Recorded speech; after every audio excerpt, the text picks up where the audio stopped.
Bonjour, je me présente, Pierre Pougeot. Je suis ingénieur développement chez Paname Semences et je vais vous parler du projet SISAM, donc Système intelligent de stockage des semences sous atmosphère modifiée. Alors nous, on s'intéresse non pas au champ, mais au niveau du stockage, c'est-à-dire une fois que la récolte est effectuée et qu'elle arrive dans tout le processus de post-récolte, et plus particulièrement au niveau des stations de semences. Donc SISAM, c'est une collaboration entre deux entités, donc une PME du Sud-Ouest et le laboratoire LAS, qui est également basé à Toulouse. Donc on s'attaque à une problématique qui est là depuis longtemps, mais qui va crescendo avec le temps.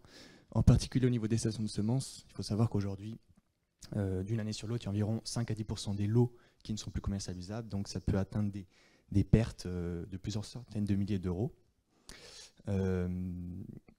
Et donc, rien qu'en France, c'est des volumes qui sont absolument énormes. Et donc voilà, l'objectif de ce projet, c'est de s'adresser à ce problème avec une technologie qu'on commence à déployer déjà, c'est l'atmosphère modifiée.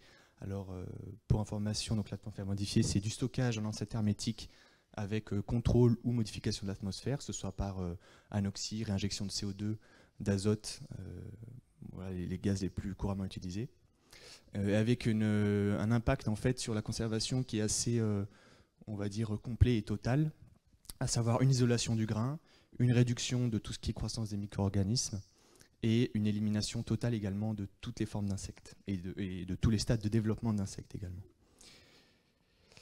Donc aujourd'hui, l'objectif du projet, c'est d'arriver un peu à ce qui est présenté là, quelque chose d'assez complet, avec un travail sur on va dire la plateforme de conditionnement, le système hermétique, donc à savoir le format Big Bag qui est adressé, la mesure des paramètres physico-chimiques du grain, et bien sûr derrière le traitement de l'analyse et la restitution à l'utilisateur. J'ai détaillé ici les différents lots de travail. Chaque lot, globalement, s'adresse à une brique technologique de la solution. Les premiers résultats initiaux, donc principalement, on arrive à montrer en laboratoire qu'on arrive à récupérer l'ensemble des informations du grain, avec en particulier la mesure de tout ce qui est taux de CO2, qui en fait, à l'heure actuelle, est assez peu courante, disons, d'atteindre des taux mesurés presque à 80-90%, ce qui est assez nouveau. Aujourd'hui, donc, l'impact espéré de ce projet, c'est bien sûr d'accélérer la diffusion de ce type de stockage, que ce soit sur les stations de semences, mais de manière plus globale auprès de tous les acteurs de l'agriculture. Bien sûr, la partie réduction de l'utilisation des pesticides, des insecticides de stockage. On donne une utilité également directe au CO2, qui est souvent en fait un coproduit de réactions industrielles.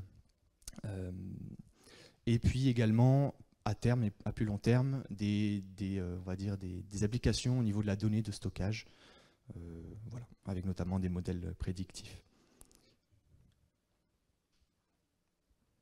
Voilà, je vous remercie.